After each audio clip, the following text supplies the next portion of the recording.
غزوہ بدر کا بیان چل رہا ہے جو انشاءاللہ آج پورا ہو جائے گا۔ گزشتہ جمعے میں یہ بات یہاں تک پہنچی تھی کہ مقتولین بدر یعنی وہ بڑے کفار یا وہ لوگ جو مشرکوں کے سربراہ سردار تھے، ابو جہل کی طرح کے، اور عتبہ اور شیبہ جیسے، وہ نبی کریم صلی اللہ علیہ وسلم کی پیشن گوئی کے عین مطابق مارے گئے، اور عین اس جگہ مارے گئے جہاں آپ نے فرمایا تھا، اور پھر ایک کنویں کے اندر ڈلوا دیے گئے۔ اس کے بعد آپ صلی اللہ علیہ وسلم نے جاتے ہوئے ان سے کچھ باتیں کی،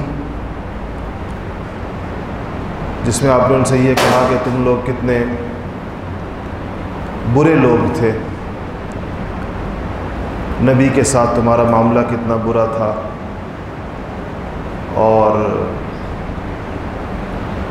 اللہ کے ساتھ تمہارا معاملہ کتنا برا تھا۔ اس پر آپ صلی اللہ علیہ وسلم نے ان کو کچھ باتیں کہیں۔ اس کے بعد آپ نے اہل مدینہ کو خوشخبری سنانے کے لیے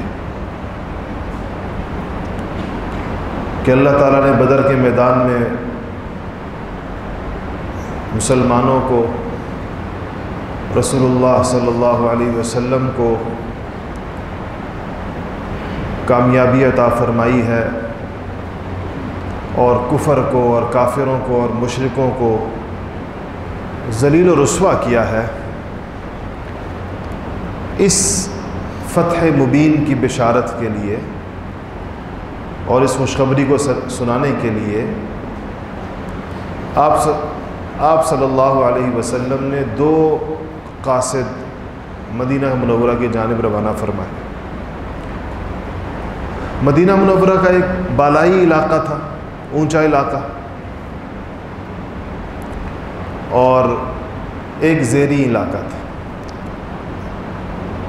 تو جو بالائی علاقہ تھا وہ عالیہ کہلاتا تھا، اور جو زیری علاقہ تھا وہ سافلہ کہلاتا تھا۔ جیسے ہمارے علاقوں کے اندر کسی علاقے کو اپر اور لوور کہا جاتا ہے کسی ایک ہی جگہ۔ تو سیدنا اسامہ ابن زید کو، اسامہ ابن زید کے والد سیدنا زید ابن حارثہ، جو نبی کریم صلی اللہ علیہ وسلم کے ایک طرح سے منہ بولے بیٹے تھے، ان کو مدینہ منورہ کے نچلے علاقے کی طرف بھیجا، اور سیدنا عبداللہ ابن رواحہ رضی اللہ عنہ کو مدینہ منورہ کے اوپر کے علاقے کی طرف بھیجا۔ ان کے بیٹے اسامہ ابن زید ابن حارثہ کے بیٹے، وہ بدر میں شریک نہیں ہوئے تھے اپنی نوعمری کی وجہ سے، اور نوعمر تو یہ اس لیے ہوں گے بہت زیادہ کہ آپ کو یاد ہوگا کہ نبی کریم صلی اللہ علیہ وسلم نے اپنی وفات سے چند دن پہلے جو ایک لشکر روانہ کرنے کا ارادہ فرمایا تھا، اور لشکر مدینہ منورہ سے تھوڑا سا نکل بھی گیا تھا، وہ انہی کی سربراہی کے اندر تھا، اسامہ ابن زید رضی اللہ تعالیٰ عنہ کی، اور اس وقت ان کی عمر 17 برس تھی۔ تو اس کا مطلب یہ ہے کہ اگر وہ واقعہ 10 ہجری کا ہے اور یہ واقعہ جو ہے بدر 8 ہجری کا ہے، تو ان کی عمر 17 برس سے 8 سال مزید کم کر دیجئے، تو یہ کوئی 9 سال کے ہوں گے اس وقت۔ تو فرماتے ہیں اسامہ ابن زید کہ ہم بقیع میں تھے، بقیع جو قبرستان تھا، اور ہم رسول اللہ صلی اللہ علیہ وسلم کی صاحبزادی حضرت رقیہ کی قبر پر مٹی ڈال رہے تھے۔ ان کی وفات ہوئی تھی اسی دن، اور ان کی بیماری کی وجہ سے نبی کریم صلی اللہ علیہ وسلم نے سیدنا عثمان غنی جو ان کے شوہر تھے ان کو بدر میں ساتھ جانے سے منع فرما دیا تھا۔ لیکن چونکہ نبی کریم صلی اللہ علیہ وسلم نے منع کیا تھا، اس لیے بدر میں شرکت نہ کرنے کے باوجود آپ صلی اللہ علیہ وسلم کے حکم پر سیدنا عثمان غنی کو اصحاب بدر کی طرح ہی آپ نے غنیمت میں سے حصہ عطا فرمایا تھا کہ یہ رکے ہیں میری وجہ سے، میں نے ان کو روکا، تو ان کو حصہ بدر کی جو غنیمت تھی اس میں سے 8 لوگ، بعض روایتوں میں زیادہ بھی آتے، یہ وہ لوگ ہیں جن کو نبی کریم صلی اللہ علیہ وسلم نے بدر میں شرکت نہ کرنے کے باوجود بدر کی غنیمت میں سے حصہ عطا فرمایا۔ ایک تو سیدنا عثمان غنی رضی اللہ تعالی عنہ ہیں، اور دوسرے حضرت 2 عشرہ مبشرہ میں سے 2 حضرات ہیں، حضرت طلحہ بن عبید اللہ اور دوسرے حضرت سعید ابن زید۔ ان دونوں کو آپ نے ابو سفیان کے لشکر کی خبر گیری کے لیے روانہ کیا تھا، اس لیے یہ دونوں حضرات بدر میں نہیں جا سکے تھے، لیکن آپ صلی اللہ علیہ وسلم نے ان کو بدر کا حصہ عطا فرمایا تھا۔ حضرت ابو لبابہ رضی اللہ تعالی عنہ، ان کو مدینہ میں ذمہ داریاں دے کر آپ نے اپنی جگہ پر چھوڑا تھا، ان کو بھی بدر میں سے حصہ عطا فرمایا تھا۔ حضرت عاصم بن عدی، ان کو مدینہ کے بالائی علاقے کے اندر آپ نے کچھ ذمہ داریاں عطا فرمائی تھیں اور کہا تھا تم پیچھے رہو، ان کو بھی حصہ عطا فرمایا تھا۔ اور 2 حارث نام کے 2 صحابہ ہیں، ان کو بھی آپ نے رستے سے واپس لوٹایا تھا کسی کام کی وجہ سے، تو ان کو بھی آپ نے بدر کا حصہ عطا فرمایا تھا۔ تو اسامہ ابن زید فرماتے ہیں کہ ہم حضرت رقیہ کا انتقال ہو گیا اور ہم ان کی قبر پر مٹی ڈال رہے تھے کہ اتنے میں حضرت زید ابن حارثہ خوشخبری لائے بدر، اور یہ خوشخبری اتنی انہونی تھی صحابہ کے لیے، اتنی غیر متوقع تھی کہ جب انہوں نے آ کر نام بنام بتانا شروع کیا کہ ابو جہل مارا گیا، عتبہ مارا گیا، شیبہ مارا گیا، ولید مارا گیا، امیہ ابن خلف مارا گیا، تو سننے والوں کو یہ اندیشہ ہوا کہ شاید ان کا کوئی دماغی خلل ہو گیا ہے، اور یہ اتنے بڑے بڑے لوگ ایک ہی مارکے کے اندر ایک ہی دن میں کیسے مارے جا سکتے ہیں۔ تو ایک صاحب نے کہا کہ ان کا دماغ تھوڑا متاثر معلوم ہوتا ہے، اس طرح کریں کہ ان کا امتحان لیتے ہیں، ان سے پوچھیں کہ میں کون ہوں، اپنے بارے میں کہا، تو ہو سکتا ہے کہ یہ کہے کہ یہ بھی مارا گیا، تو اس کا مطلب ہے یہ ویسے ہی انہوں نے ایک مارا گیا کی گردان چلائی ہوئی ہے، جس بندے کا نام ان کے سامنے لیا جائے تو یہ کہتے ہیں کہ مارا گیا۔ تو ان صاحب کے بارے میں انہوں نے کہا کہ بتاؤ پھر میں کون ہوں، تو انہوں نے ان کا نام لے کر کہا کہ تم فلاں ہو، فلاں ابن فلاں ہو، اور یہ میری آنکھوں کے سامنے ہو، اور میرا دماغ ٹھیک ہے، میں تم لوگوں کو حقیقت بتا رہا ہوں کہ بدر میں اللہ جل شانہ یہ معاملہ کیا۔ تو یہ لوگ اس طریقے کے ساتھ اہل مدینہ کو خوشخبری ملی، اور مقتولی اور جو اسیران بدر تھے، وہ لوگ جو قید ہوئے بدر کے اندر، ان کو لے کر حضرات صحابہ رضوان اللہ تعالی علیہم اجمعین نبی کریم صلی اللہ علیہ وسلم کے ساتھ مدینہ منورہ آئے۔ بدر کے ان قیدیوں کے بارے میں، جس میں بہت سارے لوگ موجود تھے، 70 کے لگ بھگ یہ قیدی تھے، ان کے بارے میں یہ طے ہوا صحابہ کے مشورے سے کہ ان کو فدیہ لے کر چھوڑ دیا جائے۔ فدیہ کا مطلب تاوان، وہ رقم جو ادا کی جاتی ہے، اور یہ مشورہ صحابہ میں سے بہت زیادہ لوگوں نے دیا تھا، اور بڑے لوگوں میں سے سیدنا ابوبکر صدیق رضی اللہ تعالیٰ عنہ کا مشورہ تھا۔ صحابہ میں سے ایک رائے یہ آئی تھی کہ ان کو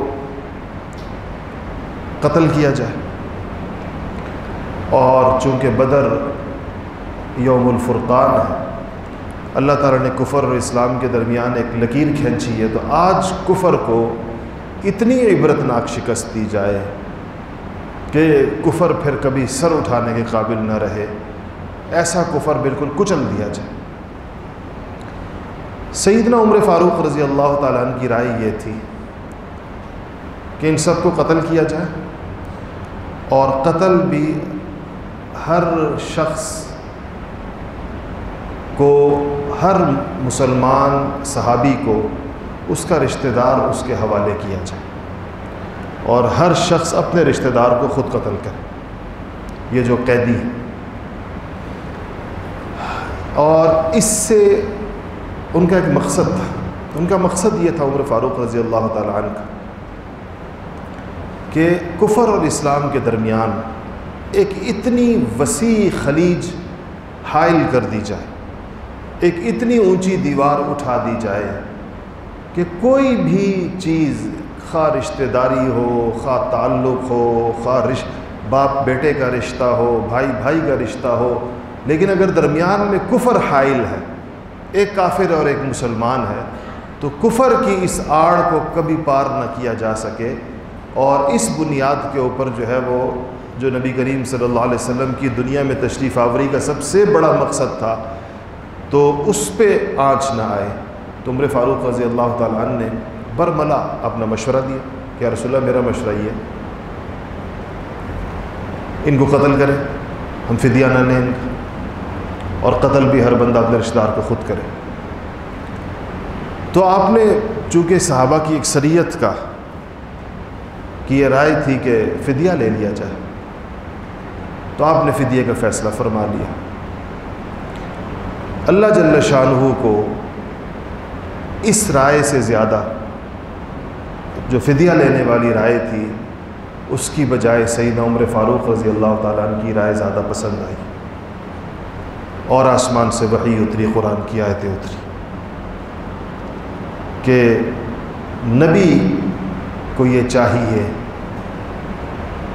کہ جب اللہ تعالیٰ اس کو غلبہ عطا فرما دے کفر پر، تو وہ کفر کی قوت کو کچل دے اور زمین کو ان کے خون سے رنگین کر دے۔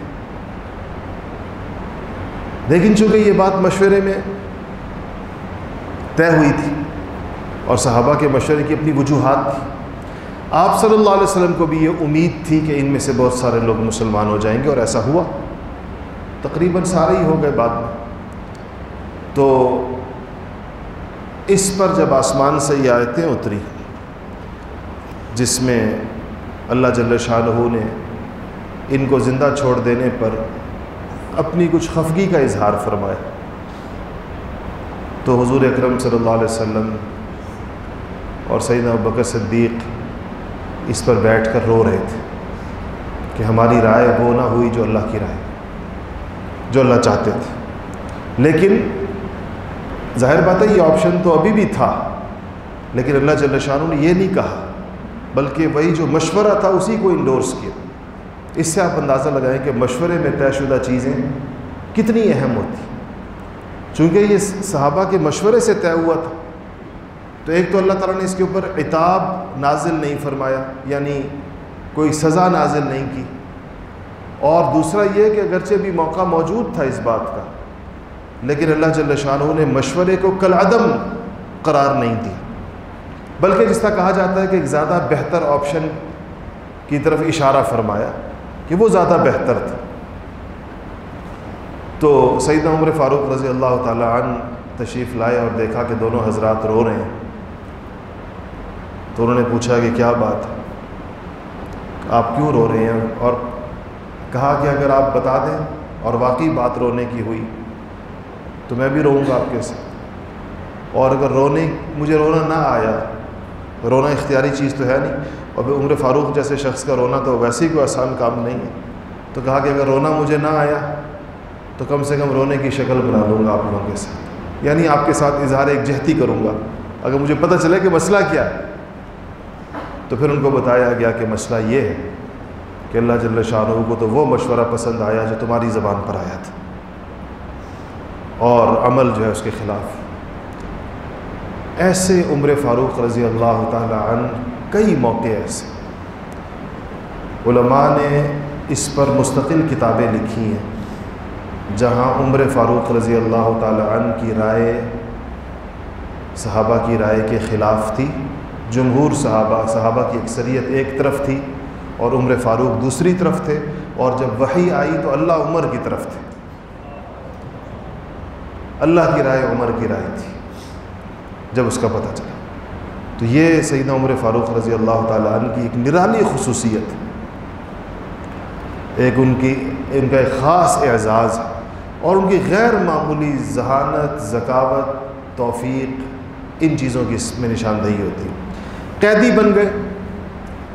قیدیوں میں سے 2 قیدی ایسے تھے جو نبی کریم صلی اللہ علیہ وسلم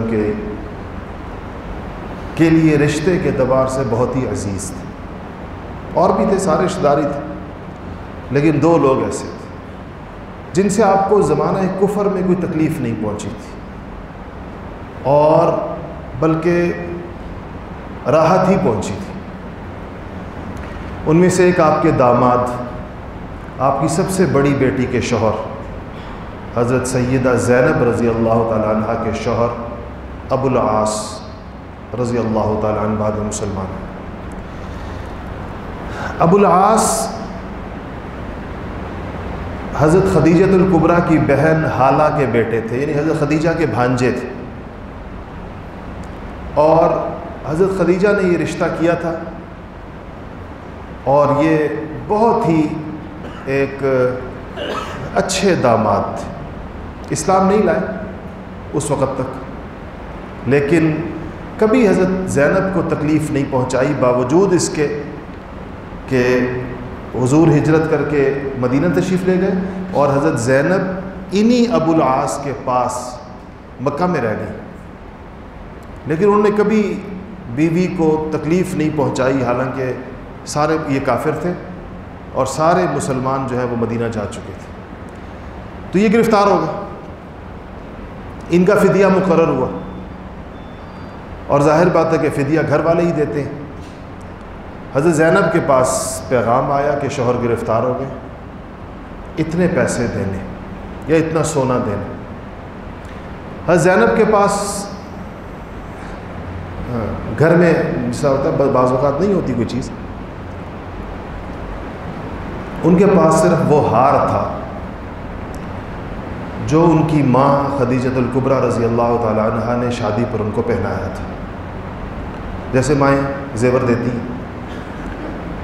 تو انہوں نے وہی ہار اپنے گلے سے اتار کر اپنے والد کے پاس بھیج دیا، اپنے شوہر کے فدیے کے اندر۔ سچویشن دیکھیں کیسی، فدیہ دیا کس کو جا رہا ہے اور کس کے لیے دیا جا رہا ہے، اور فدیے میں دیا کیا جا رہا ہے۔ اللہ تعالیٰ نبیوں کو بھی کیسے کیسے امتحانات سے گزارتے ہیں۔ تو جب وہ مکے والا قاصد آیا تو حضور کے سامنے کہا کہ جی ابو العاص کا فدیہ آیا ہے، تو آپ کے سامنے وہ ہار رکھ دیا جو بیٹی نے بھیجا تھا، اور حضور کی محبوب ترین بیوی کی نشانی تھا۔ حضرت خدیجہ کے ساتھ حضور کو بہت شدید محبت تھی، اور ساری عمر رہی، ان کی وفات کے بعد ساری عمر ان کو یاد کرتے رہے۔ تو ہار دیکھ کر حضور کی آنکھوں میں آنسو آ گئے، اور حضرت خدیجہ کی یاد آئی۔ بیٹی کی مظلومیت پہ بھی ترس آیا ہوگا کہ اس کے پاس، اس کا مطلب ہے کہ کوئی اور چیز نہیں تھی کہ وہ بھیجتی سوائے ماں کی اس نشانی کے جو اس نے بھیج دی۔ تو آپ نے صحابہ سے کہا کہ ہار تو آیا ہے خدیجہ کا، چاہو تو رکھ لو، چاہو تو لوٹا دو، کہ ابو العاص کے ہاتھوں واپس بھیج دو۔ صحابہ حضور کے مزاج شناس تھے، ان کا رسول اللہ یہ ہار قیدی کے ساتھ واپس جائے، یعنی ہم نہیں لیتے۔ تو ابو العاص چلے گئے. اچھا پھر ان ابو العاص کی بات پوری کر دوں اگرچہ اس کا بدر سے تعلق نہیں ہے. یہ چلے گئے تو حضور صلی اللہ علیہ وسلم ان سے کہا کہ ابو العاص تمہیں میں ایسے ہی چھوڑ ایک کام کرو. اور وہ ظاہر اعتماد ان کی اس پر تھا کہ وہ کرتے ہیں نہیں کرتے. مکہ جا کر زینب کو بھجوا دو مدینہ، اس لیے کہ کافر میاں اور بیوی جب ہجرت ہو جائے وہ جانی چاہیے. وہ شاید ان کو آنے کی اجازت نہیں دی ہوگی اس وقت، تو جب ہجرت ہو جائے پھر حکم بھی الگ ہو جاتا ہے. تو چونکہ شوہر مسلمان نہیں تھے اس لیے جیسے ہی حضرت زینب کو موقع ملتا تو ان کے لیے ہجرت کا حکم ہے، تو کہا کہ تم جا کے زینب کو مدینہ بھیج دو. یہ چلے گئے اور اب ان کی مرضی تھی، چھوٹ تو گئے تھے اور مسلمان بھی نہیں تھے کہ بندہ کہے کہ کوئی وعدہ پورا کرنا تو مسلمانوں پہ لازم ہوتا ہے. لیکن ان عربوں کے اندر قریش میں کچھ صفات ایسی غیر معمولی تھیں. واپس جا کر انہوں نے سب سے پہلا کام یہ کیا کہ زینب سے کہا کہ ٹھیک ہے آپ جائیں مدینہ. تو وہ جانے لگیں اور کنانہ نامی ایک صاحب تھے ان کے ذمہ لگایا کہ ان کو چھوڑنا ہے مدینہ. تو جب وہ جانے لگیں تو پہلے ایک بندہ مشرک آیا اور کہا کہ ہم نہیں جانے دیں گے. پھر ابو سفیان آ گئے، وہ مسلمان نہیں ہوئے تھے اس وقت تک. انہوں نے کہا کہ جی اس طرح تو نہیں جائیں گی. تو کنانہ بڑے جری آدمی تھے، ان کے حوالے کیا تھا، حالانکہ وہ بھی ادھر ہی کے تھے مکہ کے. تو انہوں نے کہا کہ میں زینب کے اونٹ کے پاس بھی کوئی آیا تو تیروں سے چھل نہیں کر دوں گا. ابو سفیان نے کہا کہ دن دہاڑے تو نہیں جائیں گی، ہماری بے عزتی ہے، ذلت ہے ہماری کہ محمد صلی اللہ علیہ وسلم کی بیٹی دن کی روشنی کے اندر مکہ سے مدینہ جائیں. ہاں یہ ہو سکتا ہے کہ ابھی آپ واپس چلے جائیں، ہم نے روک لیا آپ کو، 1-2 دنوں کے بعد رات کے اندھیرے میں لے جائیں، ہماری آنکھوں کے سامنے مت لے کے جائیں. کہ ٹھیک ہے واپس آ گئے. اور لیکن حضرت زینب کو اس دوران جو دھمکایا گیا جن لوگوں نے، اس خوف کی وجہ سے ان کا حمل گر گیا، حاملہ تھی. اور پھر وہ واپس لائی گئیں اور پھر 2-3 دن کے بعد رات کے اندھیرے میں ان کو مدینہ پہنچا کر ابو العاص نے اپنا وعدہ پورا کر دیا. اللہ کی شان ایسے ہوا کہ ابو العاص ایماندار آدمی تھے. یہ وعدہ وفائی بھی ایماندار آدمی کرتا ہے، اور ایماندار آدمی جب تجارت کرتا ہے تو لوگ اس پہ اعتماد کرتے ہیں. یہ شام جا رہے تھے تجارت کے لیے اور مکہ والوں کا پیسہ ان کے پاس تھا، مکہ والوں کا سامان ان کو لوگ دیتے تھے، امین سمجھ کر ان کو دیتے تھے. تو یہ مکہ سے نکلے اور شام جانے والے تو آپ کو پتہ ہے کہ مدینہ کے قریب سے گزرتے تھے، اور صحابہ تو یہ چھاپہ مار کارروائیاں کرتے تھے ان کے اوپر، کیونکہ لوگ حربی کافر تھے. حربی کافر کا جان مال ہر چیز جائز ہوتی ہے. تو یہ کہیں نکلے مدینہ شام کے لیے اور مدینہ کے پاس سے گزر رہے تھے. صحابہ کی ایک ٹولی نے ان پر حملہ کیا اور ان کا سارا سامان لے لیا. سامان تو پکڑ لیا، غنیمت تھی ساری. یہ بھاگ نکلے، یہ ہاتھ نہیں آ سکے. اور یہ جو بھاگے اور جس بستی میں داخل ہوئے تو وہ مدینہ منورہ تھی، قریب ترین بستی. انہوں نے سوچا کہ اور تو کوئی صورت نہیں ہے. لوگوں سے پوچھا کہ زینب کا گھر کدھر، بیوی کا جس کو تھوڑا عرصہ پہلے بھیجا تھا. تو زینب کا گھر پتہ چلا تو زینب کے گھر میں گھس گئے. ان کو بتایا کہ یہ لوگ میرے پیچھے مال لوٹ لیا اور میں بچ گیا ہوں، مجھے پناہ دے دو. پناہ کا مطلب یہ ہوتا تھا کہ اب اس کو کوئی ہاتھ نہیں لگا سکتا.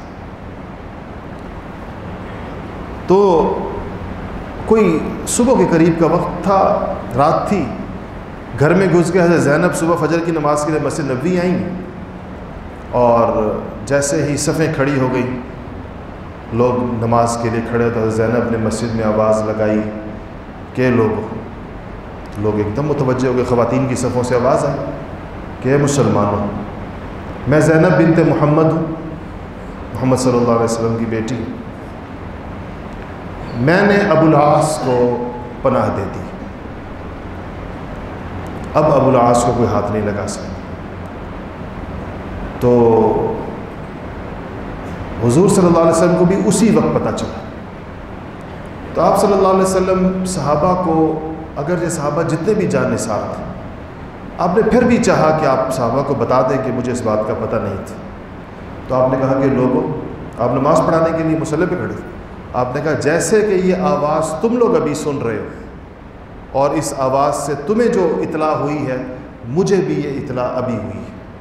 یعنی یہ تمہارے ذہن میں کسی کے بھی نہ آئے کوئی پہلے سے باپ بیٹی کو پتہ تھی. حالانکہ صحابہ بالکل ایسے لوگ نہیں تھے جو ایسا کوئی گمان کرتے، لیکن نبی کریم صلی اللہ علیہ وسلم شیطان کو وسوسے ڈالنے کا موقع نہیں دیا کرتے تھے. بس زینب کو پناہ مل گئی. صبح ابو العاص آئے اور حضور کے ساتھ ملاقات.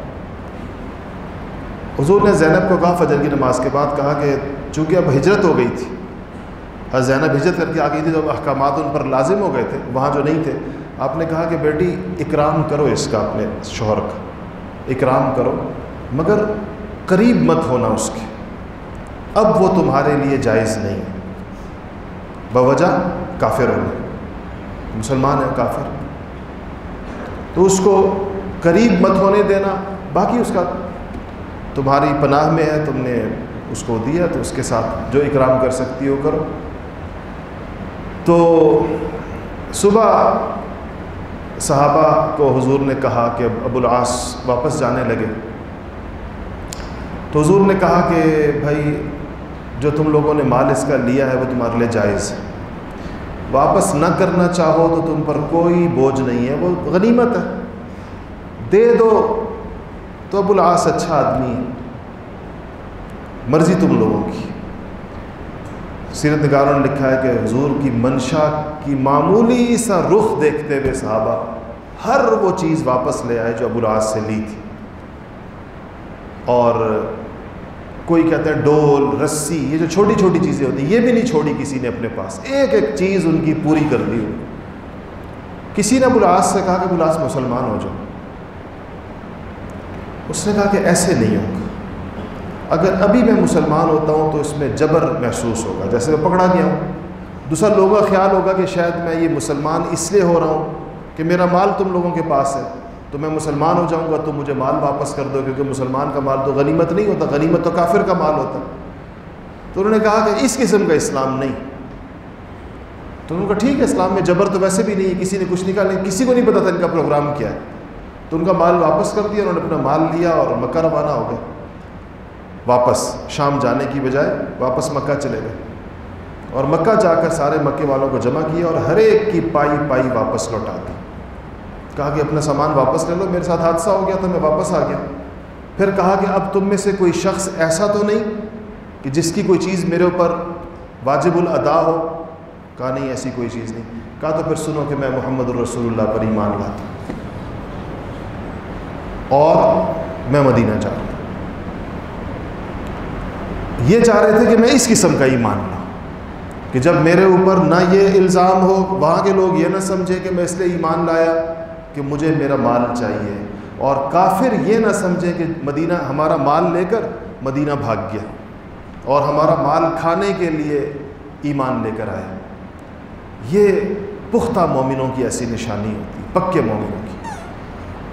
ان کا نبی کریم صلی اللہ علیہ وسلم نے ان کی بڑی تعریف فرمائی، کہا کہ ابو العاص بہت ہی اچھا داماد تھا، اس نے کبھی زینب کو تکلیف نہیں پہنچائی اور اس نے ہمیشہ جو وعدہ مجھ سے کیا اس کو پورا کیا، رضی اللہ تعالی عنہ.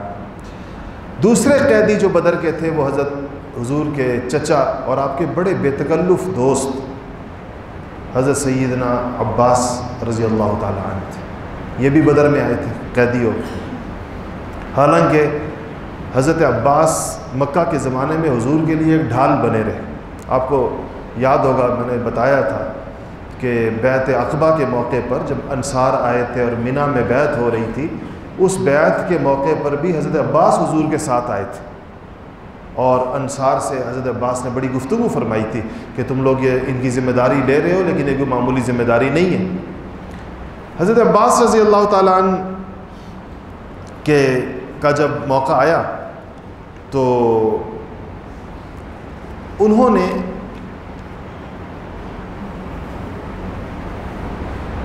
حضور نے کہا کہ ان سے کہا گیا کہ آپ بھی دیں. انہوں نے اپنی ناداری کا عذر کیا کہ پیسے نہیں ہیں. اچھا، اس سے پہلے یہ ہوا کہ جب کسنے والوں نے، جو قیدیوں کو جنہوں نے کسا تھا، انہوں نے حضرت عباس رضی اللہ تعالیٰ عنہ کو ذرا بہت کھینچ کے کس دیا تھا.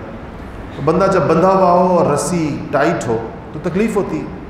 حضور صلی اللہ علیہ وسلم کا جو خیمہ تھا اس کے قریب ایک خیمہ تھا جس میں قیدی تھے. تو آپ نے حضرت عباس اس رسی کے تناؤ کی وجہ سے رات کو کراہتے رہے، آوازیں آتی نہیں ان کی تکلیف کی، اور حضرت عباس کی آواز اپنے کان میں پڑنے کی وجہ سے رسول اللہ ساری رات سو نہیں سکے۔ چچا تو تھے، اور چچا بھی بڑے محبوب چچا تھے۔ حضرت حمزہ کے بعد حضرت عباس ہی سے آپ کا سب سے زیادہ گہرا تعلق تھا۔ تو انصار کو پتہ چلا کہ حضور، چونکہ انصار نگرانی کر رہے تھے قیدیوں کی، تو سب سے پہلے تو انہوں نے جا کر حضرت عباس کی گرہ کھول دی۔ پھر یہ سوچ کر کہ حضور کو تکلیف پہنچی ہے اور آپ حضور کے چچا ہیں، تو انصار نے ایک ایسی تعبیر اختیار کی کہ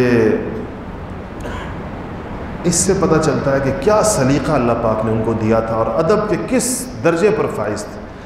آپ کو پتہ ہے نا اس بات کا کہ حضرت عباس کی جو دادی تھی، یعنی عبد المطلب کی جو والدہ تھی، وہ مدینے کی تھی، پہلے یہ بات گزری ہے۔ ان کے بیٹے سلمہ بنت عمر ان کا نام تھا، اور یہ عبد المطلب جن کا اصل نام شیبہ تھا، یہ یہیں مدینہ پیدا ہوئے تھے، کیونکہ ان کے والد ہاشم شادی کر کے شام میں جا کے فوت ہو گئے تھے، پیچھے سے بچہ پیدا ہوا تھا مدینہ میں، جن کو بعد میں آ کر مطلب لے گئے تھے، چچا لے گئے تھے ان کو۔ تو عبد المطلب کی جو ماں تھی، عبد المطلب کی ماں کا مطلب ہوا کہ وہ کس کی دادی ہو گئی؟ حضرت عباس کی دادی ہو گئی، عباس عبد المطلب کے بیٹے، تو دادی مدینہ کی تھی۔ تو انصار نے یہ رشتہ نکالا، یہ نہیں کہ حضور کے چچا ہے، اس کا بوجھ حضور پر نہیں ڈالا۔ حضور کے پاس آ کہا کہ یا رسول اللہ اگر آپ اجازت دیں تو ہم اپنے بھانجے کو ویسے ہی چھوڑ دیتے۔ کیا کہا کہ ہم کس کو؟ اپنے بھانجے کو، کہ ان کی دادی ہمارے مدینے کی تھی تو یہ ہمارا بھانجا ہو گیا۔ تو کہا رسول اللہ ہم اپنے بھانجے کو فدیہ لیے بغیر چھوڑنا چاہتے۔ اصل وجہ کیا تھی کہ حضور کے چچا ہیں، لیکن یہ نہیں کہنا چاہتے تھے کہ ہم آپ کے چچا کو چھوڑنا چاہتے، کہتے کہ ہم اپنے بھانجے کو چھوڑنا چاہتے۔ تو حضور نے فرمایا نہیں، بغیر فدیے کے تو نہیں، فدیہ تو لیا جائے گا اور پورا لیا جائے گا، بلکہ حضرت عباس سے تو زیادہ لیا گیا تھا۔ حضور نے اپنے کچھ رشتہ داروں سے زیادہ فدیہ لیا تھا۔